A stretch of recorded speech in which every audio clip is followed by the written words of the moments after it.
বাংলাদেশের ভবিষ্যৎ কেমন হবে তা নির্ধারণ করার সুযোগ এসেছে দীর্ঘ 17 বছর পর। নতুন বাংলাদেশ বিনির্মাণ স্বপ্নের বাস্তবায়ন কঠিন, তবে অসম্ভব নয়। যুগ যুগ ধরে চলে আসা বিভাজনের রাজনীতি নয়, প্রতিটি নাগরিকের জন্য জনকল্যাণমুখী রাষ্ট্র প্রতিষ্ঠা, নতুন সামাজিক, রাজনৈতিক ও জিওপলিটিক্যাল বন্দোবস্তের বাস্তবায়ন জরুরি।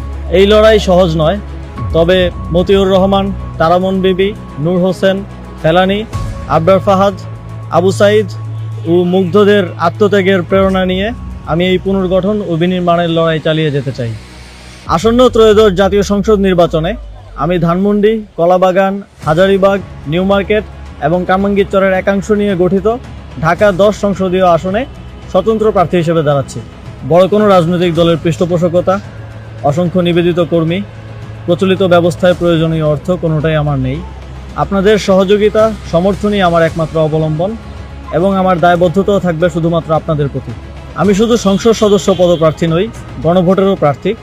এতগুলো প্রাণের বিনিময়ে দেশ সংস্কারের যে সুযোগ এসেছে তা বাস্তবায়নে গণভোটে হ্যাঁ ভোট দিন।